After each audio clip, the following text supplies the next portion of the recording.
में भी गूंजता हुआ नजर आता है।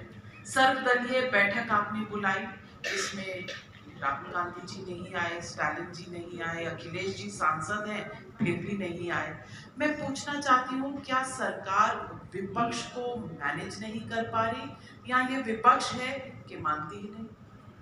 ऐसा नहीं है नाविका जी, आपका देखने का दृष्टिकोण शायद थोड़ा गड़बड़ाया है। सारे राजनीतिक दल सर्वदलीय बैठक में उपस्थित थे और हमें वहां बताया गया है कि राहुल गांधी जी सोनिया जी की नासाजी तबीयत के कारण व्यस्त चल रहे हैं। तो हम सब ये चीजों को समझ रहे हैं और मुझे लगता है देश ने भी समझना चाहिए। सभी राजनीतिक दल राजनाथ सिंह जी की अध्यक्षता में जो सर्वदलीय बैठक हुई, इसमें एक ही कमरे में थे और सबने एक साझा संकल्प एक वैश्विक संकट से भारत को बाहर निकालने का लिया है। तो मैं मानता हूं इसमें कोई मत भिन्नता कहीं पर नहीं दिखाई पड़ती। लेकिन उनका कहना है कि वो संसद में चर्चा चाहते थे, सवाल पूछना चाहते थे जो पब्लिक के सामने हो, बंद दरवाजों के पीछे ना हो। ये सवाल विपक्ष के कई नेताओं ने उठाया है। तृणमूल कांग्रेस ने इसी आधार पर ये सर्वदलीय बैठक अटेंड भी नहीं की।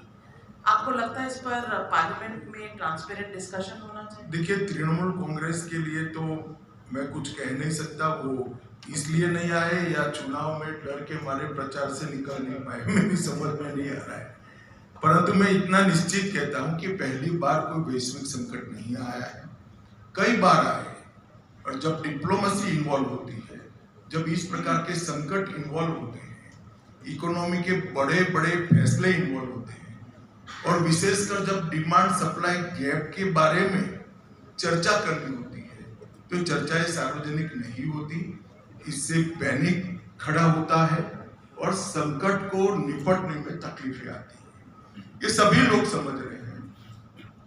कुछ विपक्षी नेता जरूर इसका फायदा उठाना चाहते हैं, मगर देश की जनता तो इसको बरोबर समझती है।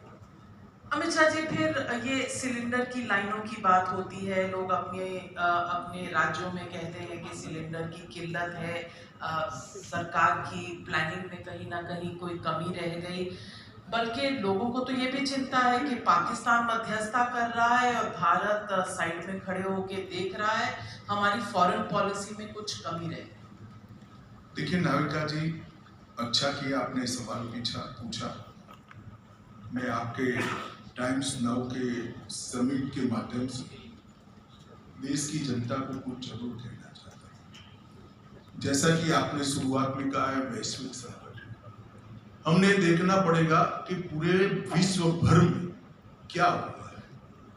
यूरोप में पेट्रोलियम प्रोडक्ट्स के दामों में 20 से 30% की एवरेज बढ़ोतरी हुई।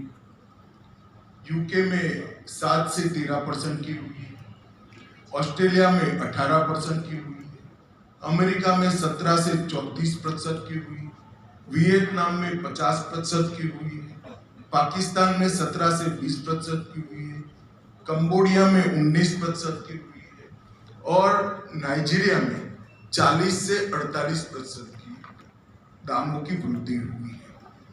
भारत शायद एकमात्र ऐसा देश है पेट्रोल डीजल के दाम में 0 बढ़ोतरी के बाद हम सब।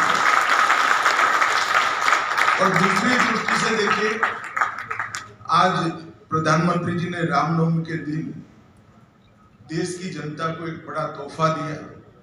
पेट्रोलियम कंपनियों का घाटा बढ़ता जाता था, ऐसी स्थिति ना आ जाए कि इनको दाम बढ़ाने पड़े, इसलिए सरकार ने अपने राजस्व में कटौती कर एक्साइज ड्यूटी को कम करने का काम किया है। और शायद ही कोई दुनिया में देश ऐसा हो जिसने पूरे संकट का बोझ अपने पर लिया है, क्योंकि हमारा अर्थव्यवस्था ठीक चल रहा है। दूसरी बात, ये तो दामों की बात हुई, परंतु इसके साथ साथ क्या क्या हुआ है।